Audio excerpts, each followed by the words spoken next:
Hello guys, good morning and welcome back to my channel Sneha vlogs. അപ്പോൾ ഞാൻ കുറച്ച് ദിവസം എനിക്ക് വീഡിയോ ഇടാൻ പറ്റിയില്ലായിരുന്നു. എനിക്ക് കുറച്ച് സ്നീസും കാര്യങ്ങളൊക്കെ ആയിരുന്നു. അത് കാരണം വീഡിയോ ഇടാൻ പറ്റിയില്ല. എൻ്റെ വോക്കിൽ കുറച്ചൊന്ന് ക്ലിയർ ആയിട്ട് ഇടാം എന്ന് കരുതി. ഇപ്പോഴും കുഴപ്പമില്ല, എങ്കിലും ചെറിയൊരു കിച്ച്. അപ്പോൾ നമുക്ക് നമ്മുടെ വീഡിയോയിലേക്ക് പോകാം. ഞാൻ വായിക്കുന്നത് ഓഷോയുടെ ദ ബുക്ക് ഓഫ് വിമൻ എന്ന് പറയുന്ന ബുക്കാണ്. ആൻഡ് നമ്മൾ എവിടെ വരെ വായിച്ചത്? ഐ തിങ്ക് 29th പേജ് അല്ല, 33 പേജ് നമ്മൾ വായിച്ചു. നെക്സ്റ്റ് ക്വസ്റ്റ്യൻ ഇവിടെ നിന്ന് സ്റ്റാർട്ട് ചെയ്യാണ്. സോ ഇന്ന് നമ്മുടെ ബുക്ക് റീഡിങ്ങിന്റെ 7th ഡേ ഓഫ് റീഡിംഗ് ആണ്. ഇതിനു മുൻപ് കുറച്ച് ദിവസങ്ങളിൽ എനിക്ക് വായിക്കാൻ പറ്റിയില്ലായിരുന്നു. ഇലക്ഷൻ്റെ ഇതായിട്ട് ക്ലിനിക്ക് ഓപ്പൺ അല്ലായിരുന്നു. പിന്നെ ഞാൻ ലീവ് എടുത്തു. അങ്ങനെ കുറച്ച് നീണ്ടുപോയി. ഇന്ന് നമ്മുടെ 7th ഡേ ഓഫ് റീഡിംഗ് ആണ്. 7ാമത്തെ ദിവസമാണ് ഞാൻ ഓഷോയുടെ ദ ബുക്ക് ഓഫ് വുമൻ എന്ന ബുക്ക് വായിക്കുന്നത്. KPA സമദ് പരിഭാഷ ചെയ്ത സ്ത്രീ എന്നാണ് ഓഷോയുടെ ദ ബുക്ക് ഓഫ് വുമന്റെ മലയാള പരിഭാഷ. ഓക്കെ, അപ്പോൾ നമുക്ക് കണ്ടിന്യൂഷൻ വായിക്കാം. 33 പേജ് നമ്മൾ വായിച്ചു. നെക്സ്റ്റ് ക്വസ്റ്റ്യൻ മുതൽ ഞാൻ റീഡിംഗ് കണ്ടിന്യൂ ചെയ്യാണ്. സോ ഇതുവരെ എൻ്റെ കൂടെ നിന്ന് എല്ലാവർക്കും ഒരുപാട് താങ്ക്സ് ഉണ്ട്. എന്താ പറയുക, എന്നെ സപ്പോർട്ട് ചെയ്യുന്ന എല്ലാവർക്കും, ഇനിയിപ്പോൾ സപ്പോർട്ട് ചെയ്യാത്തവർ കണ്ട് കാര്യമില്ല, എന്നെ സപ്പോർട്ട് ചെയ്യുന്ന എല്ലാവർക്കും ഒരുപാട് താങ്ക് യു. ആൻഡ് നമുക്ക് വീഡിയോയിലേക്ക് കടക്കാം. സ്ത്രീകളുടെ ഭാഗത്തു നിന്നുണ്ടാകേണ്ട അടുത്ത ചുവട് എന്തായിരിക്കണം എന്നാണ് അങ്ങ് കരുതുന്നത്? ലോകത്താകമാനമുള്ള സ്ത്രീകളോട് എനിക്ക് പറയാനുള്ളത് ഇതാണ്: നിങ്ങളുടെ ഈ സ്ത്രീ വിമോചന പ്രസ്ഥാനം നിങ്ങൾക്ക് വേണ്ടി ഒന്നും തന്നെ ചെയ്തിട്ടില്ല. അത് ഒരു കൂട്ടം അവിവേകി പെണ്ണുങ്ങളുടെ കയ്യിലാണ്. അവർ പ്രതിലോമകാരികളാണ്, വിപ്ലവകാരികളല്ല. അതല്ലെങ്കിൽ അവർ ചെയ്യേണ്ടിയിരുന്നത് സ്ത്രീകളെയും പുരുഷന്മാരെയും തിരഞ്ഞെടുക്കുന്ന ഒരു തിരഞ്ഞെടുപ്പ് രീതി ആവശ്യപ്പെടുകയായിരുന്നു. അതായിരിക്കണമായിരുന്നു അവരുടെ ആദ്യത്തെ അജണ്ട. വളരെ ലളിതവും എന്നാൽ സുപ്രധാനവുമായ ഒരു ചുവടുവെപ്പാകുമായിരുന്നു അത്. അപ്പോൾ എല്ലാ പാർലമെന്റുകളിലും പകുതി അംഗങ്ങൾ സ്ത്രീകളായിരിക്കും. സ്വാഭാവികമായും സ്ത്രീകളുടെ കയ്യിലായിരിക്കും ഭരണം. കാരണം പുരുഷന്മാർ എപ്പോഴും തമ്മിലടിക്കുന്നവരാണ്. അതവരുടെ അടിസ്ഥാന പ്രകൃതമാണ്. നിസ്സാരവും ഉപരിപ്ലവവുമായ കാര്യങ്ങളിൽ കലഹിച്ച് അവർ പ്രത്യേകം പാർട്ടികളും ഗ്രൂപ്പുകളും ഉണ്ടാക്കും. സ്ത്രീകളുടെ പകുതി പാർലമെന്റിൽ ഒറ്റക്കെട്ടായി നിൽക്കുമ്പോൾ പുരുഷന്മാരുടെ പകുതി 8 or 10 പാർട്ടികളായി വിഭജിക്കപ്പെട്ട് പരസ്പരം പോരാടും. അപ്പോൾ ലോകത്തിന്റെ നിയന്ത്രണമാകെ സ്ത്രീകളുടെ കരങ്ങളിലാകും. സ്ത്രീകൾക്ക് യുദ്ധങ്ങളിൽ താല്പര്യമില്ല, ആണവ യുദ്ധങ്ങളിലും താല്പര്യമില്ല, കമ്മ്യൂണിസത്തിലും ക്യാപിറ്റലിസത്തിലും ഇല്ല അവർക്ക് താല്പര്യം. സ്ത്രീകൾക്ക് ചെറിയ കാര്യങ്ങളിലാണ്, ചെറിയ സന്തോഷങ്ങളിലാണ് താല്പര്യം. ഭംഗിയുള്ള വീട്, അതിനു മുമ്പിൽ ഒരു പൂന്തോട്ടം, കഴിയുമെങ്കിൽ ഒരു നീന്തൽക്കുളം. ഇങ്ങനെ പറയുമായിരുന്നു കേട്ടോ. എനിക്ക് സ്വന്തമായിട്ട് വീടൊക്കെ ആകുമ്പോൾ എനിക്ക് ഒരു വീട്ടിൽ സ്വിമ്മിംഗ് പൂൾ വേണം, എനിക്ക് എന്ന് സ്വിമ്മിംഗ് പൂൾ ഇറങ്ങണം, കുളിക്കണം, നീന്താണെന്ന് അറിയില്ല. എന്നാലും ഒട്ടുമിക്ക സ്ത്രീകളുടെയും മനസ്സിൽ അത് അങ്ങനെ ഒരു താല്പര്യം ഉണ്ട് എന്നാണ് ഞാൻ വിശ്വസിക്കുന്നത് കേട്ടോ. അത് എന്താ പറയാ, കുറച്ച് സോഫ്റ്റ് ഹാർട്ടഡ് ആയിട്ടുള്ള പേഴ്സൺസിനാണ് കൂടുതൽ എനിക്ക് തോന്നുന്നു. കുറച്ചും കൂടി ഒരു മെച്ചുവേർഡ് ആയ ഒരാൾ ചിലപ്പോൾ അങ്ങനെ ഒന്നും ചിന്തിക്കാനുള്ള വഴിയില്ല, എനിക്കറിയില്ല.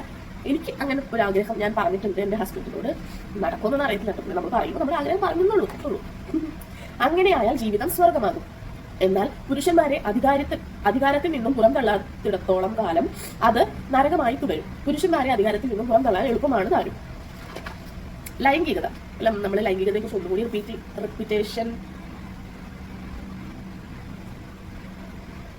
ലൈംഗികത നമ്മൾ ഇതിന് മുൻപ് ചെറിയൊരു പോർഷൻ നമ്മൾ വായിച്ചിരുന്നു. ഇത് ഒന്നുകൂടി റിപ്പീറ്റേഷൻ ആണ്.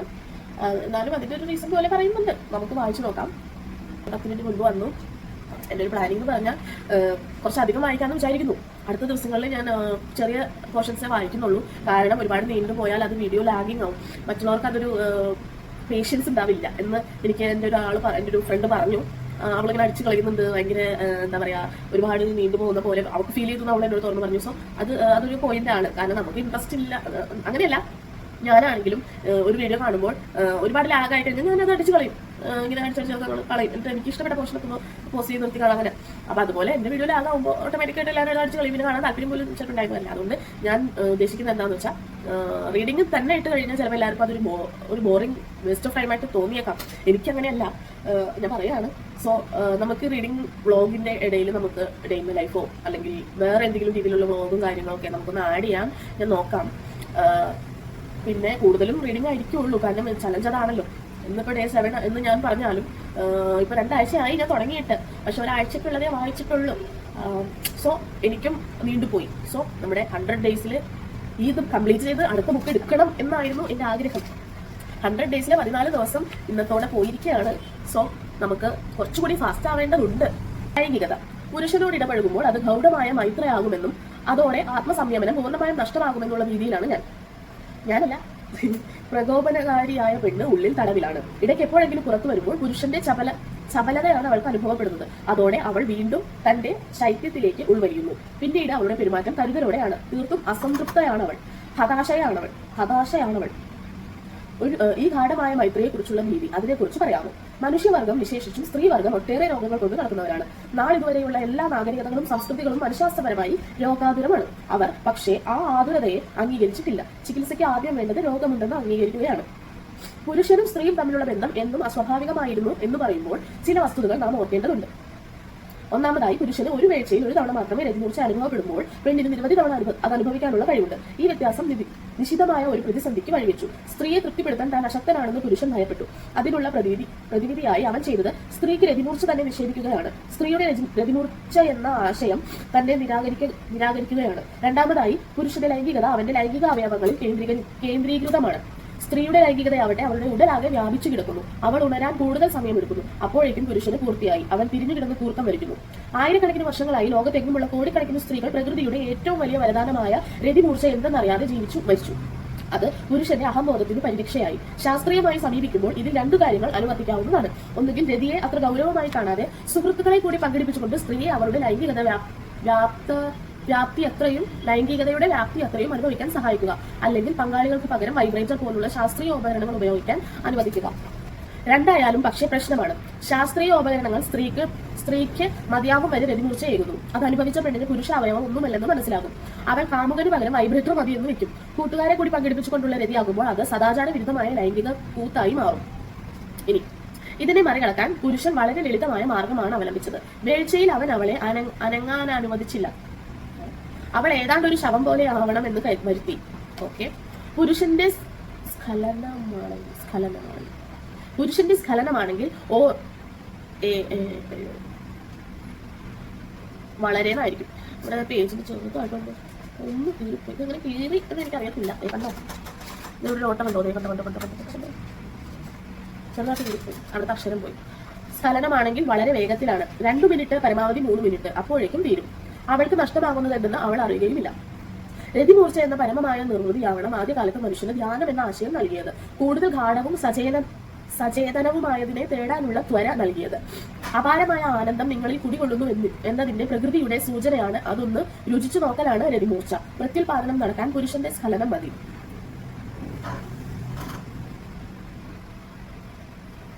പെണ്ണ് രതിമൂർച്ച അറിയണമെന്നില്ല. അങ്ങനെ വരുമ്പോൾ സ്ത്രീ രതിമൂർച്ച അറിയാത്തത് കൊണ്ട് ശരീരശാസ്ത്രത്തിനു കുഴപ്പമില്ല, എന്നാൽ മനഃശാസ്ത്രത്തിനുണ്ട്. സ്ത്രീകൾ കൂടുതൽ മുൻചുണ്ടിക്കാരും എന്തെങ്കിലും കുറ്റം കാണുന്നവരും മൂശേട്ടകളുമായിരിക്കുന്നത് അവളുടെ ജന്മാവകാശമായത് അവൾക്ക് നിഷേധിക്കപ്പെട്ടതുകൊണ്ടാണ്. അതെന്താണെന്ന് അവൾ അറിയുന്നില്ല. പാശ്ചാത്യ സമൂഹത്തിലെ ഇളം പുറക്കാർ മാത്രമാണ് ഇന്ന് രതിയെക്കുറിച്ച് ബോധവതികളായിട്ടുള്ളത്. അവർ സത്യാന്വേഷികളാവുന്നതും ഹർഷോന്മാദം നേടുന്നതും യാദൃശ്ചികമല്ല. രതിമൂർച്ച അതീതമായതിന്റെ പിന്നൊളിയായതുകൊണ്ടാണ് രതിമൂർച്ചയിൽ 2 കാര്യങ്ങൾ സംഭവിക്കുന്നു. ഒന്നാമതായി, മനസ്സിന്റെ നിരന്തരമായ പുലമ്പൽ നിന്നുപോകുന്നു. ഒരു നിമിഷത്തേക്ക് മനസ്സല്ലാതാകുന്നു. രണ്ടാമതായി, സമയം നിലയ്ക്കുന്നു. രതിമൂർച്ചയുടേതായ ആ ഏകമാത്ര നിത്യതയ്ക്ക് തുല്യമാം വിധം വളരെ വിപുലവും സഫലവുമാണ്. പ്രകൃതിപരമായി മനുഷ്യനെ ഏറ്റവും അധികം ആനന്ദം നൽകുന്നത് രതിയും ധ്യാനവുമാണെന്ന് പ്രാരംഭ നാളുകളിൽ തന്നെ അവന് ബോധ്യപ്പെട്ടു. മനസ്സിന്റെ പുലമ്പൽ നിലയ്ക്കുകയും നിങ്ങൾ നിശബ്ദനാവുകയും ചെയ്യുമ്പോൾ സമയമടക്കം എല്ലാം നിശ്ചലമാകുന്നു എന്നത് വളരെ ലളിതമായ യുക്തിസഹമായ നിഷ്പത്തിയാണ്. അപ്പോൾ നിങ്ങൾ ലൈംഗികതയിൽ നിന്ന് സ്വതന്ത്രനാകുന്നു. രതിമൂർച്ചയ്ക്ക് നിങ്ങൾക്ക് മറ്റൊരാളെ ആശ്രയിക്കേണ്ടി വരുമ്പോൾ ധ്യാനത്തിൽ പരമാനന്ദം നിങ്ങൾക്ക് തനിച്ചു പ്രാപിക്കാനാകും. രതിമൂർച്ച നിമിഷങ്ങൾക്കപ്പുറത്തേക്ക് നീളുന്നില്ല. ധ്യാനം 24 മണിക്കൂറും നീണ്ടു നിൽക്കുന്നു. ഗൗതമ ബുദ്ധനെ പോലെയുള്ളവർ അവരുടെ ജീവിതത്തിന്റെ ഓരോ നിമിഷവും ഈ രതിമൂർച്ചയിലാണ് ജീവിക്കുന്നത്. അതിന് ലൈംഗികതയുമായി ബന്ധമില്ല. എന്തുകൊണ്ടാണ് സ്ത്രീകളിൽ ജ്ഞാനോദീപനം നേടിയവർ വളരെ വിരളമായത് എന്ന് എന്നോട് പലവരും ചോദിച്ചിട്ടുണ്ട്. മറ്റു കാരണങ്ങൾക്കൊപ്പം ഏറ്റവും പ്രധാനമായതായി എനിക്ക് തോന്നിയത് അവർ ഒരിക്കലും രതിമൂർച്ച രുചിച്ചിരുന്നില്ല എന്നതാണ്. വിശാലമായ വിഹായസിലേക്ക് അവളുടെ വാതായനം ഒരിക്കലും തുറക്കപ്പെടുകയുണ്ടായില്ല. അവർ ജീവിച്ചു, സന്താനോൽപാദനം നടത്തി, മരിച്ചു. പുരുഷൻ അവളെ സന്താനങ്ങളെ ഉൽപ്പാദിപ്പിക്കുന്ന പണിശാലയാക്കി മാറ്റി. പൗരസ്ത്യദേശങ്ങളിൽ ഇന്നും രതിമൂർച്ച അറിഞ്ഞ സ്ത്രീകളെ കണ്ടുകിട്ടുക പ്രയാസമാണ്. ബുദ്ധിമതികളും വിദ്യാസമ്പന്നരും സംസ്കൃത ചിത്തരുമായ ധാരാളം സ്ത്രീകളോട് ഞാൻ ചോദിച്ചിട്ടുണ്ട്. അവർക്ക് അതിനെക്കുറിച്ച് ഒരു ധാരണയുമില്ല. പൗരസ്ത്യ ഭാഷകളിൽ ഓർഗാസം എന്ന പദത്തിന്റെ അർത്ഥം ശരിയായി പ്രകാശിപ്പിക്കുന്ന പദമില്ല. അതിന്റെ ആവശ്യമുണ്ടായിരുന്നില്ല. അതൊരിക്കലും പരാമർശ വിഷയമായിരുന്നില്ല. കൂടാതെ രതി മുറിച്ച അഭിസാരികൾക്കു ദൈവമേ ഇതൊക്കെ കുറച്ച് കട്ടിയാണ് വാക്കേ, വായിക്കാത്തതുകൊണ്ടായിരിക്കും.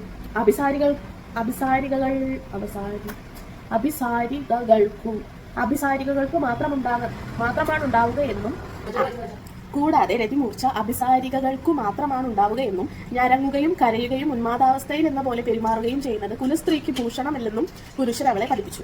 അതുകാരണം സ്ത്രീ എപ്പോഴും പിരിമുറുക്കം അനുഭവിച്ചു. ഉപയോഗിക്കപ്പെടുന്നതിൽ ഉള്ളിന്റെ ഉള്ളിൽ അവമതി അനുഭവിച്ചു. അവമതി എന്ന് വെച്ചാൽ എന്താണ്? വേഴ്ചയ്ക്ക് ശേഷം ഭർത്താവ് തിരഞ്ഞു കിടന്നുറങ്ങുമ്പോൾ തങ്ങൾ കരഞ്ഞുപോയതായി ധാരാളം സ്ത്രീകൾ എന്നോട് പറഞ്ഞിട്ടുണ്ട്. സ്ത്രീ ഒരു സംഗീതോപകരണം പോലെയാണ്. അവളുടെ ഉടലാകെയും അനുഭൂതിയുടെ ഉറവിടമാണ്. ആ സെൻസിറ്റിവിറ്റിയെ ഉണർത്തേണ്ടതുണ്ട്. അതിന് ബാഹ്യ കേളികൾ ആവശ്യമാണ്. വേഴ്ചയ്ക്ക് ശേഷം നേരെ ഉറക്കത്തിൽ വീഴുന്നതിന് പകരം പുരുഷൻ സ്ത്രീയുമായി അല്പനേരം ഉത്തര കേളികളിൽ ഏർപ്പെടേണ്ടതുണ്ട്. തനിക്ക് ഇത്രയും സുഖം പകർന്നു തന്നതിനുള്ള നന്ദിയായിട്ടെങ്കിലും. നിങ്ങളുടെ ചോദ്യം വളരെ പ്രധാനമാണ്. വരും കാലങ്ങളിൽ അതിന്റെ പ്രാധാന്യമേറും. ഈ പ്രശ്നം പരിഹരിക്കേണ്ടതുണ്ട്. അതിന് വിവാഹമാണ് തടസ്സം. മതവും അഴുകിയ പഴഞ്ചൻ ആശയങ്ങളുമാണ് തടസ്സം. അവ മനുഷ്യരാശിയിലെ ഒരു പകുതിയെ ആനന്ദം അറിയിക്കുന്നതിൽ നിന്നും വിലക്കുകയാണ്. ആനന്ദസൂനങ്ങളായി വിരിയേണ്ട സ്ത്രീകളുടെ ഊർജ്ജമൊക്കെയും കുറ്റപ്പെടുത്തുന്നതിലൂടെയും വിഷാദത്തിലൂടെയും കൈക്കുറ്റതും വിഷമയവുമായി. പുരുഷനും സ്ത്രീക്കുമിടയിൽ വിവാഹം പോലുള്ള ഉടമ്പടികളൊന്നും ഉണ്ടായിരിക്കരുത്. അവർ പ്രണയത്തിലാവുകയാണ് വേണ്ടത്. തങ്ങളുടെ വ്യക്തി സ്വാതന്ത്ര്യം നിലനിർത്തിക്കൊണ്ടുള്ള പരസ്പരം കടപ്പാടുകളൊന്നുമില്ലാത്ത പ്രണയം. ജീവിതം കൂടുതൽ ചലനാത്മകമായിരിക്കേണ്ടതുണ്ട്. ആണിനും പെണ്ണിനും തങ്ങളുടെ സുഹൃത്തുക്കളുമായി ബന്ധപ്പെടാം എന്നതായിരിക്കണം വ്യവസ്ഥ. രതി ഒരു കേളിയായി കാണാനായാൽ മാത്രമേ അത് സാധ്യമാവുകയുള്ളൂ. രതി പാപമല്ല, അത് ആനന്ദോപാധിയാണ്. ഇപ്പോൾ ഗർഭനിരോധന ഗുളികകൾ ലഭ്യമായതുകൊണ്ട് കുട്ടികൾ ഉണ്ടാകുമെന്ന ഭയവും വേണ്ട. ഗർഭനിരോധന ഗുളികകളാണ് എന്റെ വീക്ഷണത്തിൽ ചരിത്രത്തിലെ ഏറ്റവും മഹത്തായ വിപ്ലവം. പോയ കാലത്ത് എല്ലാം പ്രയാസകരമായിരുന്നു. ലൈംഗിക വീഴ്ച എന്നാൽ കൂടുതൽ കുട്ടികൾ എന്നായിരുന്നു. സ്ത്രീ എപ്പോഴും ഗർഭിണിയായിരിക്കും. അത് അവളെ നശിപ്പിച്ചു. നിരന്തരം ഗർഭവതിയാവുന്നതും 10 or 20 കുട്ടികളെ പ്രസവിക്കുന്നതും കഠിനമായ പീഡനമാണ്. ഇപ്പോഴതിന് പരിഹാരമായി ഭാവി തികച്ചും വിഭിന്നമായി. മാർക്സ് പറഞ്ഞു, സർവ്വലോക തൊഴിലാളികളെ സംഘടിക്കുവിൻ. നിങ്ങൾക്ക് നഷ്ടപ്പെടാനൊന്നുമില്ല. നേടാനാണുള്ളത്. സമൂഹമുള്ളവനെന്നും ഇല്ലാത്തവനെന്നും 2 വർഗമായി വിഭജിക്കപ്പെട്ടതായി മാർക്സ് കണ്ടു. എന്നാൽ ഞാൻ കാണുന്നത് സമൂഹം ആണും പെണ്ണും എന്ന 2 വർഗമായി വിഭജിക്കപ്പെട്ടിരിക്കുന്നതായാണ്. യുഗങ്ങളായി പുരുഷൻ യജമാനനും സ്ത്രീ അടിമയുമാണ്. അടിമയെ ഉടമ വിറ്റു, ലേലം ചെയ്തു, ചുട്ടുകൊന്നു. കിരാതമായ നിരവധി അത്യാചാരങ്ങൾ അവൾക്കുമേൽ പ്രയോഗിക്കപ്പെട്ടു. നിങ്ങൾ യോജിക്കുന്നു, പുരുഷനുമായി ബന്ധപ്പെടുമ്പോൾ ആത്മനിയന്ത്രണം നഷ്ടപ്പെടുമെന്ന ഭീതി ഉണ്ടാകുന്നത് എന്തുകൊണ്ടാണെന്ന്. ആ ഭീതി നിങ്ങൾക്ക് മാത്രമല്ല, എല്ലാ സ്ത്രീകൾക്കുമുണ്ട്. സ്ത്രീ സ്വയം നഷ്ടപ്പെടുമ്പോൾ പുരുഷൻ ചപലവിലാസനാവുകയാണ്. അത് പക്ഷേ അവന് തടയാനാവില്ല. കാരണം അവന്റെ ലൈംഗികത ഹ്രസ്വമാണ്. അവൻ നൽകുന്നവനാണ്. വേഴ്ചയിൽ ഊർജം നഷ്ടമാകുന്നവനാണ്. എന്നാൽ പെണ്ണിന് ഒന്നും നഷ്ടമാകുന്നില്ല. മറിച്ച് അവൾ പോഷിപ്പിക്കപ്പെടുകയാണ് ഉണ്ടാവുന്നത്. പ്രകോപനകാരിയായ സ്ത്രീ എന്റെ ഉള്ളിൽ തടവിലാണ്. അവൾ തീർത്തും അസംതൃപ്തയാണ്. ഇത് നിങ്ങളുടെ മാത്രം കഥയല്ല. ഏതാണ്ട് എല്ലാ സ്ത്രീകളും നിത്യനൈരാശ്യത്തിലാണ് കഴിയുന്നത്. പുറത്തേക്കൊരു വഴി കാണാതെ ഉഴറുന്ന അവർക്ക് ചെയ്യാൻ കഴിയുന്നത് പ്രാർത്ഥിക്കുക മാത്രമാണ്. അതുകൊണ്ട് അമ്പലങ്ങളിലും പള്ളികളിലും സിനഗോഗിലും ചെന്ന് അവർ പ്രാർത്ഥിച്ചു.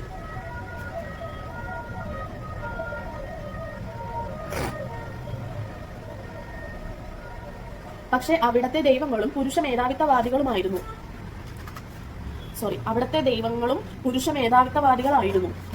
സ്ത്രീയോട് അനുവർത്തിക്കപ്പെട്ട ഏറ്റവും വലിയ പാതകം വിവാഹമാണ്. പുരുഷനും സ്ത്രീയും ഏക ഇണയിൽ ഒതുങ്ങുന്ന പ്രകൃതക്കാരല്ല. മനഃശാസ്ത്രപരമായി അവർ ബഹുഭാര്യത്വവും ബഹുഭർത്തൃത്വവും കാക്ഷിക്കുന്നവരാണ്. എന്നാൽ നൈസർഗികമായതിനു വിരുദ്ധമായി വർത്തിക്കാൻ അവർ നിർബന്ധിക്കപ്പെടുകയാണ്. പുരുഷനെ ആശ്രയിക്കുന്നവളായതുകൊണ്ട് പെണ്ണിന് എല്ലാവിധ അപമാനങ്ങളും സഹിക്കേണ്ടി വന്നു. വിവാഹം വഴി പുരുഷൻ പെണ്ണിനെ തന്റെ സ്വാർത്ഥതയിൽ തളച്ചിട്ടു. അതേസമയം തന്റെ ബഹുപങ്കാളി പ്രകൃതത്തെ തൃപ്തിപ്പെടുത്താനായി ബഹുഭാര്യത്വവും വേശ്യാവൃത്തിയും സൃഷ്ടിച്ചു. വിവാഹം എന്ന പാതകത്തിന്റെ ഉപഫലമാണ് വേശ്യകൾ. വിവാഹം ഇല്ലാതാവാതെ വേശ്യാവൃത്തി ഇല്ലാതാവുകയില്ല. കാരണം പുരുഷൻ ഏക പത്നീവ്രതത്തിൽ ബന്ധിതനാകാൻ ഇഷ്ടപ്പെടുന്നില്ല. വിവാഹം എന്ന കരാറിൽ പുരുഷൻ പങ്കാളിയാണെങ്കിലും സമ്പത്തും അധികാരവും അവന്റെ കയ്യിലായതുകൊണ്ട് അത് പാലിക്കേണ്ടതില്ലെന്ന് വന്നു. അവൻ വേശ്യകളെ സൃഷ്ടിച്ചു. സ്ത്രീകളെ വേശ്യകളാക്കുന്നത് അവരെ ഏറ്റവും കിരാതമായ രീതിയിൽ നശിപ്പിക്കലാണ്. മതങ്ങളെല്ലാം വേശ്യാവൃത്തിക്കെതിരെയാണ്. അതേസമയം അതിന് കാരണക്കാരുമാണ്. എല്ലാ മതങ്ങളും വിവാഹത്തിന് വേണ്ടി നിലകൊള്ളുന്നു. എന്നാൽ വിവാഹം കാരണമാണ് വേശ്യാവൃത്തി എന്ന ലളിതമായ കാര്യം കാണാതെ പോകുന്നു. ഇന്ന് ഈ സ്ത്രീ വിമോചന പ്രസ്ഥാനക്കാർ പുരുഷൻ യുഗങ്ങളായി ചെയ്ത എല്ലാ അംഗത്വങ്ങളും അതേപടി ആവർത്തിക്കുകയാണ്. ലണ്ടനിലും ന്യൂയോർക്കിലും സാൻ ഫ്രാൻസിസ്കോയിലുമൊക്കെ നിങ്ങൾക്ക് പുരുഷവേശ്യകളെ കാണും. അതാണ് പുതിയ പ്രതിഭാസം. അത് പ്രതിലോമകരമാണ്. വേഴ്ചയിൽ നിങ്ങൾ സ്വയം നഷ്ടപ്പെടുന്നില്ലെങ്കിൽ നിങ്ങൾക്ക് രതിമൂർച്ച അനുഭവിക്കാൻ കഴിയുകയില്ല. അതുകൊണ്ട് എന്റെ ആളുകളെങ്കിലും അല്പം കൂടി ബോധവാന്മാരാകേണ്ടതുണ്ട്. സ്ത്രീ ഞരങ്ങും, മോങ്ങും, ചിലപ്പോൾ ആർക്കും. അത് അവളുടെ മുഴുവൻ ശരീരവും രതിയിൽ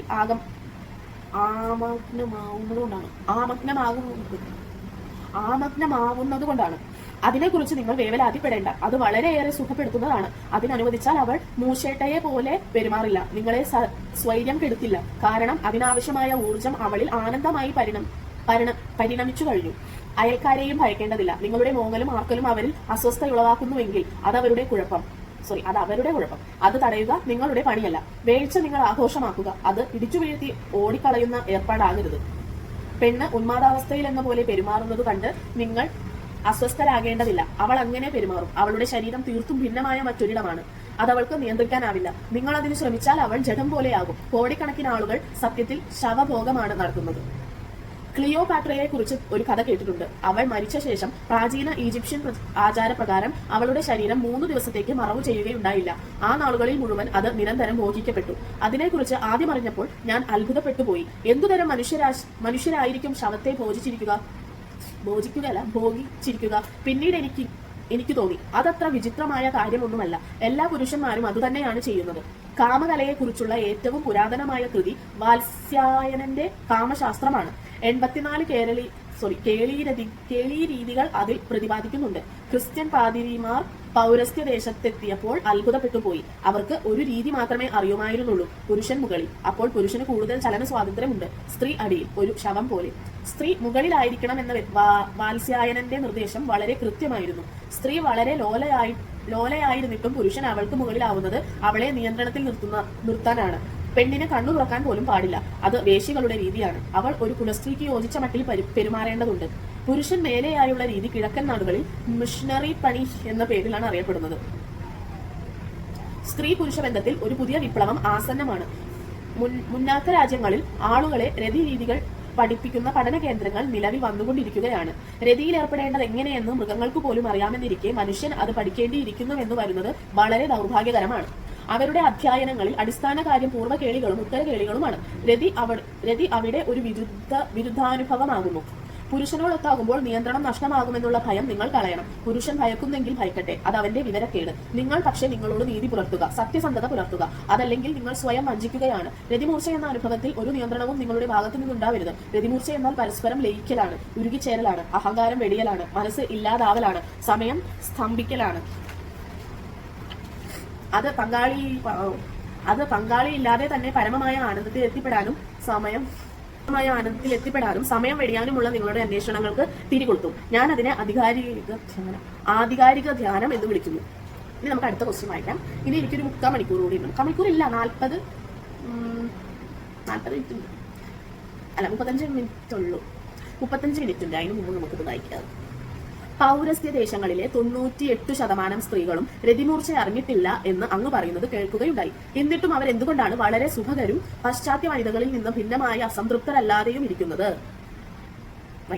അത് ജീവിതത്തിന്റെ വളരെ ലളിതമായ യുക്തിയാണ്.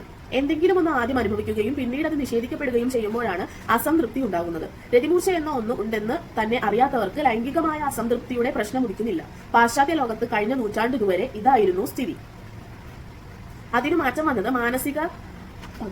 മാനസികാപഗ്രന്ഥനവും മനുഷ്യോർജത്തെക്കുറിച്ചുള്ള പഠനങ്ങളും കാരണമാണ്. കഴിഞ്ഞ 1000-ലേറെ വർഷക്കാലം മനുഷ്യൻ ഒരു അപസിദ്ധാന്തത്തിൽ അഭിരമിക്കുകയായിരുന്നു എന്ന് അത് കണ്ടെത്തി. സ്ത്രീ യോനിനാള രതിമൂർച്ച അനുഭവിക്കുന്നുവെന്നായിരുന്നു ആ അപസിദ്ധാന്തം. സത്യത്തിൽ സ്ത്രീയുടെ യോനിനാളം ഒട്ടും സംവേദനക്ഷമമല്ല, അത് ഒന്നും അറിയുന്നില്ല. സ്ത്രീയുടെ രതിമൂർച്ച അവയവം കർണികയാണ്. അത് യോനിയിൽ നിന്ന് വേറിട്ട ഒരു അവയവമാണ്. രതിമൂർച്ച അറിയാതെയും പെണ്ണിന് വേഴ്ചയാവാം, ഗർഭം ധരിക്കാം. അതിനാൽ കാലങ്ങളായി പടിഞ്ഞാറും കിഴക്കും ഒരേപോലെ പെണ്ണിനെ അമ്മയാകുന്നതിലെ സംതൃപ്തിയിൽ ഒതുക്കി. ഒരു തലത്തിൽ സ്ത്രീ ഒരിക്കലും സെക്സിന് അനുകൂലമായിരിക്കുന്നില്ല. അത് അവൾക്ക് ഒരു ആനന്ദവും നൽകിയത് ഗർഭം എന്ന ക്ലേശമാണ്. പുരുഷൻ അവന്റെ സന്തത്യുൽപാദനത്തിനുള്ള ഫാക്ടറി പോലെ ഉപയോഗിച്ചു. ഒരിക്കലും മനുഷ്യജീവിയായി കണ്ടില്ല. പണ്ട് 10 മക്കളിൽ 9 പേരും മരിക്കുകയായിരുന്നു പതിവ്. അപ്പോൾ 2-3 സന്തതികൾ വേണമെന്നുണ്ടെങ്കിൽ സ്ത്രീ 2-3 ഡസൻ തവണ പ്രസവിക്കണമെന്ന് വന്നു. അതിനർത്ഥം അവൾ ലൈംഗിക ജീവിതം മുഴുവൻ ഗർഭം ചുമന്നു ജീവിച്ചു എന്നാണ്. ഗർഭം യാതനയാണ്. സ്ത്രീ എന്നും സെക്സ് സഹിക്കുകയായിരുന്നു. തന്റെ കടമയെന്ന് കരുതി അതിലേർപ്പെടുകയായിരുന്നു. എന്നാൽ ഉള്ളിന്റെ ഉള്ളിൽ അവൾ മൃഗതുല്യനായ തന്റെ ഭർത്താവിനെ വെറുത്തു. എന്തുകൊണ്ടാണ് സ്ത്രീകൾ എപ്പോഴും ബ്രഹ്മചാരികളായ സന്യാസിമാരെ പൂജിക്കുന്നത്? ഏറ്റവും ആന്തരമായ കാരണം ബ്രഹ്മചര്യം അവരെ വിശുദ്ധ സ്വത്വങ്ങളാക്കി എന്നതാണ്. ഇതേ നിലയിൽ സ്വന്തം ഭർത്താവിനെ സ്ത്രീകൾക്ക് ഒരിക്കലും ബഹുമാനിക്കാനാവില്ല. സ്ത്രീയുമായി ഒരിക്കൽ നിങ്ങൾ ലൈംഗിക ബന്ധത്തിൽ ഏർപ്പെട്ടാൽ പിന്നീട് ഒരിക്കലും അവൾക്ക് നിങ്ങളെ ബഹുമാനിക്കാനാവില്ല. അതാണ് അതിന് നൽകേണ്ടി വരുന്ന വില. കാരണം നിങ്ങൾ അവളെ ഉപയോഗിച്ചുവെന്ന് അവൾ അറിയുന്നു. എല്ലാ ഭാഷകളിലും ഉദീരണം അത് വ്യക്തമാക്കുന്നു. എപ്പോഴും പുരുഷനാണ് ചെയ്യുന്നത്, സ്ത്രീയെ, ഒരിക്കലും തിരിച്ചല്ല. ഓർക്കുമ്പോൾ വിചിത്രമെന്ന് തോന്നും. പുരുഷനും സ്ത്രീയും പരസ്പരം ഇണചേരുകയാണ്. പക്ഷേ എല്ലാ ഭാഷകളിലും അത് പുരുഷൻ ചെയ്യുകയാണ്, സ്ത്രീ ഏറ്റുവാങ്ങുകയും. സ്ത്രീ ഇത് സഹിക്കുന്നത് കാലങ്ങളായുള്ള കണ്ടീഷനിങ് കാരണമാണ്. ഭർത്താവ് കണ്ട ദൈവമാണെന്നും ഭർത്താവിന്റെ ജീവിതം സുഖകരമാക്കുക തന്റെ കർത്തവ്യമാണെന്നുമുള്ള ബോധം അവളുടെ ഉള്ളിൽ ഉറച്ചിരിക്കുന്നു. സെക്സ് അവൾക്ക് ഒന്നും കൊടുത്തില്ല. അതിന്റെ ആനന്ദം അവളിൽ നിന്നും മറച്ചു പിടിക്കപ്പെട്ടു. കാരണം വിവാഹമൊന്നും നിലവിലില്ലാതിരുന്ന ആദ്യകാലത്തു തന്നെ പുരുഷന് അറിയാമായിരുന്നിരിക്കണം സ്ത്രീക്ക് പലതവണ രതിമൂർച്ച അനുവദിക്കാൻ കഴിയുമെന്ന കാര്യം. അത് അപകടകരമായ അവസ്ഥയാണ്. പുരുഷന് അവളെ തൃപ്തിപ്പെടുത്താനാവില്ല. അതിനാൽ തന്റെ ഈ സിദ്ധിയെക്കുറിച്ചുള്ള ബോധം തന്നെ പുരുഷൻ അവൾക്ക് നിഷേധിച്ചു. കിഴക്ക് ഇന്നും ഇതുതന്നെയാണ് സ്ഥിതി. വൻ നഗരങ്ങളിലെ വിദ്യാഭ്യാസം ലഭിച്ച സ്ത്രീകൾ വ്യത്യസ്തരായിരിക്കാം. എന്നാൽ നഗരത്തിനു പുറത്തുള്ള 90% വരുന്ന സ്ത്രീകളുടെ കാര്യം ഇതുതന്നെയാണ്. പടിഞ്ഞാറ് കാര്യങ്ങൾ വ്യത്യസ്തമാണ്. അവിടെ സ്ത്രീയുടെ പലായവർത്തി രതിമൂർച്ചയ്ക്കുള്ള കഴിവും അത് പുരുഷൻ അവൾക്ക് നിഷേധിക്കുകയായിരുന്നുവെന്ന അറിവും ഒരേ സമയത്താണ് വെളിപ്പെട്ടത്. സ്ത്രീ വിമോചന പ്രസ്ഥാനത്തിന്റെ ആവിർഭാവ കാലമായിരുന്നു അത്. അവരതിൽ കയറി പിടിച്ചു. അതിലെ ഉഗ്രവാദികൾ ലെസ്ബിയനുകളായി. പൗരസ്ത്യ നാടുകളിലെ സ്ത്രീകൾ കൂടുതൽ സംപ്രീതരായി കാണപ്പെടുന്നു. കാരണം തങ്ങൾക്ക് നഷ്ടമാകുന്നത് എന്താണെന്ന് അവർ അറിയുന്നില്ല. അവരുടെ ചലനങ്ങൾ കൂടുതൽ ചേതോഹരമാണ്. കാരണം അവർ ഇനിയും സ്ത്രീ വിമോചനത്തെക്കുറിച്ച് ചിന്തിച്ചു തുടങ്ങിയിട്ടില്ല. കിഴക്ക് മൊത്തത്തിൽ സംതൃപ്തി കണ്ടീഷൻ ചെയ്യപ്പെട്ട അവസ്ഥയിലാണ് ജീവിക്കുന്നത്. ആണും പെണ്ണും ദാരിദ്ര്യത്തിലും അടിമത്തത്തിലും രോഗത്തിലും മരണത്തിലും ഒരേപോലെ സംതൃപ്തരാണ്. വിപ്ലവം എന്ന ആശ്രയം പൗരസ്ത്യ മനസ്സുകൾക്ക് അചിന്ത്യമായിരുന്നു. അത്രയ്ക്ക് കർശനമായിരുന്നു അവരുടെ കണ്ടീഷനിങ്. നിങ്ങൾ എന്താണോ അതിനുള്ള കാരണം നിങ്ങളുടെ മുൻജന്മ ചെയ്തികളാണെന്ന നൂറ്റാണ്ടുകൾ പഴക്കമുള്ള കണ്ടീഷനിങ്. പൗരസ്ത്യ സ്ത്രീകൾ പാശ്ചാത്യ വനിതകളോളം ഇച്ഛാഭംഗം അനുഭവിക്കുന്നില്ല. ഹലോ ഡോക്ടർ പറഞ്ഞോ? ഇല്ല, ഇവിടെ ഉണ്ട്, ക്ലിനിക്കിലുണ്ട്. ഓക്കെ, വെച്ചേക്കാം. ശരി.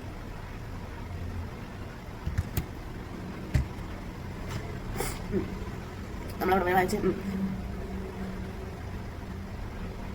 പൗരസ്ത്യ സ്ത്രീകൾ പാശ്ചാത്യ വനിതകളോളം ഇച്ഛാഭംഗം അനുഭവിക്കുന്നില്ല. കാരണം പൗരസ്ത്യ സ്ത്രീകൾ തങ്ങളുടെ വിധിയുമായി സമരസപ്പെട്ടവരാണ്. എന്നാൽ പാശ്ചാത്യ വനിതകൾ ചരിത്രത്തിൽ ആദ്യമായി വിധികർമ്മം, മുൻജന്മം തുടങ്ങിയ കൽപ്പിത കഥനങ്ങൾക്കെതിരെ കലഹിക്കുകയാണ്. അവർക്ക് തങ്ങളുടെ സംതൃപ്തിയും ചാരുതയും നഷ്ടമാക്കിയ ഒരു വിപ്ലവ ദശയിലൂടെ കടന്നു പോകേണ്ടി വന്നു. അതവളെ വിപരീത പദത്തിലെത്തിച്ചു. അവൾ വികൃതമായും വിലക്ഷണമായും പെരുമാറാൻ തുടങ്ങി. അവളുടേത് തിരിച്ചറിവോടെയുള്ള ഒരു കലാപമായിരുന്നില്ല, പ്രതിലോമകരമായ പ്രതികരണമായിരുന്നു. പാശ്ചാത്യ സ്ത്രീകളും പൗരസ്ത്യ സ്ത്രീകളും തമ്മിലുള്ള അന്തരം രേഖപ്പെടുത്താൻ ഇടയാക്കിയ കാരണങ്ങളിൽ ആദ്യത്തേത് കാൾ മാർക്സ് ആണ്. മാർക്സ് പറഞ്ഞു, ദാരിദ്ര്യത്തിന് മുൻജന്മവുമായോ വിധിയുമായോ ബന്ധമൊന്നുമില്ല. ആരു ധനികനാവണം, ആരു ദരിദ്രനാവണം എന്ന് നിശ്ചയിക്കുന്നത് ദൈവമല്ല, മനുഷ്യന്റെ സാമൂഹിക സാമ്പത്തിക ഘടനയാണ്. ആ ഘടന മാറ്റിയെടുക്കാം. കാരണം അത് ദൈവകൽപ്പിതമല്ല, മനുഷ്യനിർമ്മിതമാണ്. അങ്ങനെ ആദ്യത്തെ ചുറ്റികയടി മാർക്സിൽ നിന്ന് ലഭിച്ചു. രണ്ടാമത്തേത് ഫ്രോയിഡിൽ നിന്നുണ്ടായതാണ്. ഫ്രോയിഡ് സ്ത്രീയും പുരുഷനും തുല്യരാണെന്ന് പ്രഖ്യാപിച്ചു. സ്ത്രീകൾക്കു ദണ്ഡനമായ എല്ലാ സിദ്ധാന്തങ്ങളും തത്വസംഹിതകളും മനുഷ്യത്വരഹിതവും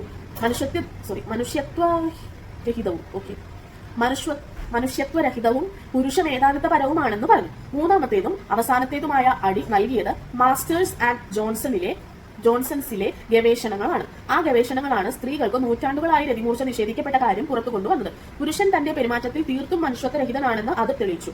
തന്റെ ലൈംഗിക സുഖത്തിന് അവൻ സ്ത്രീ ഉപയോഗിക്കുന്നു, അതേസമയം അവളെ ആ സുഖം അനുഭവിക്കാൻ അനുവദിക്കുന്നില്ല. ഈ 3 കാര്യങ്ങൾ പടിഞ്ഞാറിന്റെ അന്തരീക്ഷമാകെ ഇളക്കിമറിച്ചു. ഇവയ്ക്ക് പക്ഷേ പൗരസ്ത്യ ദേശത്തെ പാരമ്പര്യ മനസ്സുകളിലേക്ക് കടക്കാനായില്ല. അതുകാരണം പാശ്ചാത്യ വനിതകൾ ഇന്നൊരു സമരമുഖത്താണ്. ആ സമരം പക്ഷേ പ്രതിലോമകരമാണ്. അതുകൊണ്ട് ഞാൻ അതിന് അനുകൂലമല്ല. ഞാൻ ആഗ്രഹിക്കുന്നത് സ്ത്രീകൾ വിമോചിതരാകണമെന്നാണ്. എന്നാൽ സ്ത്രീ വിമോചന പ്രസ്ഥാനം എതിർദിശയിലുള്ള സഞ്ചാരമാണ്. പ്രതികാരവാജ്ഞയാണ് അവരെ നയിക്കുന്നത്. പുരുഷൻ അവരോട് ചെയ്തത് അതേപോലെ അവർ പുരുഷനോട് ചെയ്യുകയാണ്. ഇത് തികഞ്ഞ വംഗത്വമാണ്. കഴിഞ്ഞതു കഴിഞ്ഞു, ഇപ്പോൾ അതവിടെ ഇല്ല. മാത്രമല്ല പുരുഷൻ ചെയ്തത് ബോധപൂർവമായിരുന്നില്ല, അവന്റേത് സ്ത്രീക്കെതിരെയുള്ള ബോധപൂർവമായ ഒരു ചുവടായിരുന്നില്ല. സ്ത്രീയെ പോലെ പുരുഷനും അതേക്കുറിച്ച് ബോധവാനായിരുന്നില്ല. സ്ത്രീ വിമോചന പ്രസ്ഥാനക്കാർ പ്രഖ്യാപിക്കുന്നത് അവർക്ക് പുരുഷനുമായി ഒരു ബന്ധവും വേണ്ടെന്നാണ്. അവർ ലെസ്ബിയനിസമാണ് പ്രൊമോട്ട് ചെയ്യുന്നത്. സ്ത്രീകൾ സ്ത്രീകളെ മാത്രം സ്നേഹിക്കുകയും പുരുഷന്മാരെ ബഹിഷ്കരിക്കുകയും ചെയ്യുക. പുരുഷൻ തങ്ങളോട് ചെയ്തതെല്ലാം അതേപോലെ തിരിച്ചും ചെയ്യുക. അപമര്യാദയായി പെരുമാറുക, ദുരുപയോഗം ചെയ്യുക, മ്ലേച്ഛ പദങ്ങൾ ഉപയോഗിക്കുക, സിഗരറ്റ് വലിക്കുക. അങ്ങനെയാകുമ്പോൾ സ്ത്രീക്ക് സ്വാഭാവികമായും അവരുടെ സൗന്ദര്യവും ശാലീനതയും നഷ്ടമാകും. സ്ത്രീകളുടെ വസ്ത്രധാരണത്തിൽ വന്നുചേർന്ന മാറ്റം അതിശയകരമാണ്. കിഴക്ക് സ്ത്രീകളുടെ വസ്ത്രധാരണത്തിന് ഇപ്പോഴും ആകർഷകത്വമുണ്ട്. എന്നാൽ പടിഞ്ഞാറൻ സ്ത്രീകൾ നീല ജീൻസും ജടവർണ്ണ ജാക്കറ്റും വികൃതമായ മുടിവെട്ടുമായി കൗബോയികളോട് മത്സരിക്കുകയാണ്. തങ്ങൾ പകരം വീട്ടുകയാണെന്ന് ഒരുപക്ഷെ അവർ ചിന്തിക്കുന്നുണ്ടാകാം. എന്നാൽ സത്യത്തിൽ അവർ സ്വയം നശിപ്പിക്കുകയാണ്. പ്രതികാരവും പ്രതികരണവും എപ്പോഴും തിരിച്ചും നാശം വിതയ്ക്കും. സ്ത്രീകളെ നിഷേധികളായി കാണാനാണ് ഞാൻ ആഗ്രഹിക്കുന്നത്. അടുത്തത് വിവാഹം എന്ന് പറഞ്ഞിട്ട് ഇവിടെയാണ്. എനിക്ക് തോന്നുന്നു ഈ വിവാഹം എന്ന് പറയുന്ന പോർഷനും ചിലപ്പോൾ ഈ ലൈംഗിക വീഴ്ച എന്നൊക്കെ പറഞ്ഞ് കുറെ നമ്മൾ പറഞ്ഞല്ലോ, റിപ്പീറ്റേഷൻ വന്ന കാര്യങ്ങൾ തന്നെയാണ് വീണ്ടും പറയുന്നത് എന്ന് എനിക്ക് തോന്നുന്നു. ഞാൻ നോക്കുന്നില്ല, നമുക്കത് അടുത്ത ദിവസം വായിക്കാലോ. അപ്പോൾ ഒരുമിച്ചറിയാം എന്തൊക്കെയാണ് ഈ കൊച്ചു കേരളത്തിൽ നടക്കുന്നത് എന്നും. അപ്പോൾ ഞാൻ വായിക്കുന്നത് ഓഷോയുടെ ബുക്ക് വുമൻ ആണ്. സ്ത്രീ എന്ന മലയാളം പരിഭാഷ ഈ ബുക്ക് എഴുതിയത് പരിഭാഷ ചെയ്തത് KPA സമദ്. അപ്പോൾ ഇത് 7ാമത്തെ ദിവസമായിരുന്നു. നമ്മൾ 43 പേജ് 43 പേജ് വായിച്ചു. ആൻഡ് സോ ഇന്നത്തെ ഞാൻ 10 മിനിറ്റ് കൊണ്ട് 2 പേജ് വായിച്ചു ഗൈസ്. വിവാഹം എന്ന പേജ് എത്ര ഉണ്ടെന്ന് നോക്കട്ടെ. വിവാഹത്തെ കുറിച്ച് ഒരുപാട് പറയാൻ കിട്ടുമോ? വിവാഹം എന്ന പേജ് 7 പേജ് കണ്ടുണ്ട്. സോ നെക്സ്റ്റ് ഡേ നമുക്ക് വിവാഹം തുടങ്ങാം. ഓക്കെ, അപ്പോൾ നമ്മൾ ഇന്നത്തെ നമ്മുടെ ചാനലിലെ video 7th day of my book reading challenge, അതിൽ 7 out of 100 100ൽ 7 ദിവസം നമ്മൾ ബുക്ക് വായിച്ചിട്ടുണ്ട്. കണ്ടിന്യൂസ് 100 days അല്ല. ഞാൻ എന്താ പറയുക, സൺഡേ വായിക്കാൻ പറ്റുന്നില്ല, പിന്നെ ലീവൊക്കെ ഉള്ളപ്പോൾ ഓഫ് ഉള്ളപ്പോൾ അങ്ങനെയൊന്നും വായിക്കാൻ പറ്റുന്നില്ല, പിന്നെ ഹെൽത്ത് കണ്ടീഷൻ ഒക്കെ അല്ലെങ്കിൽ വായിക്കാൻ പറ്റുന്നില്ല. സോ അതൊക്കെ ഒഴികെ ബാക്കിയുള്ളത്, അപ്പോൾ ഇതൊക്കെ ഒഴികെ ബാക്കിയുള്ള ദിവസങ്ങൾ ഓഫ്, ലീവ്, എന്തെങ്കിലും അവധി ദിവസങ്ങൾ അങ്ങനെയൊക്കെ ഒഴികെ സൺഡേ. അപ്പോൾ ഞാൻ പറഞ്ഞു തന്നത് ഈ ലീവുള്ള ദിവസങ്ങളിൽ ഓഫ് ഉള്ളപ്പോൾ, പിന്നെ സൺഡേ, പിന്നെ എന്തെങ്കിലും അവധിയൊക്കെ വരുമ്പോൾ എനിക്ക് വായിക്കാൻ പറ്റിയിട്ടില്ല ഇതുവരെ. സോ അങ്ങനെയുള്ള ദിവസങ്ങൾ, പിന്നെ അത് മാത്രമല്ല എനിക്ക് എന്തെങ്കിലും ഹെൽത്ത് പ്രോബ്ലംസ് ഒക്കെ ഉള്ളപ്പോൾ, എനിക്ക് മൈഗ്രെയിൻ്റെ പ്രശ്നമുണ്ട്, അപ്പോൾ അങ്ങനെ എന്തെങ്കിലും പ്രശ്നം അല്ലെങ്കിൽ സ്ട്രെസ് ഡിപ്രഷൻ ഇതൊക്കെ വരാറുണ്ട്. അപ്പോൾ അങ്ങനെ എന്തെങ്കിലുമൊക്കെ ഉള്ള ദിവസം എനിക്ക് നമ്മളിത് അടിച്ചേൽപ്പിച്ച് അല്ലെങ്കിൽ നമ്മളെന്താ പറയുക, ഹോംവർക്കാണ് ഇത് ചെയ്തേ പറ്റുള്ളൂ, എങ്ങനെയെങ്കിലും ചെയ്യണം, അങ്ങനെയല്ല നമ്മൾ ചെയ്യുന്നത്. നമ്മൾക്ക് ഇഷ്ടമുള്ള കാര്യമാണ് നമ്മൾ ചെയ്യുന്നത് അപ്പോൾ അതുകൊണ്ട് നമുക്കത് അടിച്ചേൽപ്പിച്ച് ചെയ്യാൻ പറ്റുന്നില്ലല്ലോ, നമുക്കത് ഇഷ്ടപ്പെട്ട് ചെയ്യണ്ടേ. സോ എനിക്ക് പോസിറ്റീവായിട്ട് എനിക്ക് ബുക്ക് വായിക്കാൻ പറ്റും എന്ന് ഫുൾ കോൺഫിഡൻസ് ഉള്ള ദിവസം ഞാൻ ഈ ബുക്ക് വായിക്കുന്നുണ്ട്. ആൻഡ് 10 ദിവസമായി ചലഞ്ച് തുടങ്ങിയിട്ട് അതിൽ 7th ഡേ ആണ് എന്ന് പറഞ്ഞാൽ 10 ദിവസം എടുത്താൽ അതിൽ 7 പ്രാവശ്യം ഞാൻ 7 ഡേ വെച്ചിട്ട് ബുക്ക് റീഡ് ചെയ്തിട്ടുണ്ട്. സോ അപ്പോൾ വീഡിയോ കണ്ടിട്ട് എന്തെങ്കിലും കമന്റ് ഒക്കെ ഉണ്ടെങ്കിൽ നിങ്ങൾ കമന്റ് സെക്ഷനിൽ വന്ന് പറയാവുന്നതാണ്. എന്തെങ്കിലും വോയിസ് ഇൻട്രപ്ഷൻസോ അല്ലെങ്കിൽ എന്തെങ്കിലും നിങ്ങൾക്ക് നെഗറ്റീവായിട്ട് തോന്നുന്നുണ്ട് എന്നോടൊന്ന് പറയുന്നുണ്ടെങ്കിൽ കമന്റ് സെക്ഷനിൽ ധൈര്യമായിട്ട് ഒന്ന് കമന്റുകൾ രേഖപ്പെടുത്തുക. എൻ്റെ വീഡിയോ ഇഷ്ടപ്പെട്ടെങ്കിൽ നിങ്ങൾക്ക് വീഡിയോ ലൈക്ക് ചെയ്യാം. പിന്നെ എന്നെ സപ്പോർട്ട് ചെയ്യാൻ ആഗ്രഹിക്കുന്നവർക്ക് എൻ്റെ ചാനൽ ഫോളോ ചെയ്യാം. അപ്പോൾ അടുത്ത വീഡിയോ ആയിട്ട് നമുക്ക് അടുത്ത ദിവസം കാണാം. അപ്പോൾ signing off from Sneh Shyam law.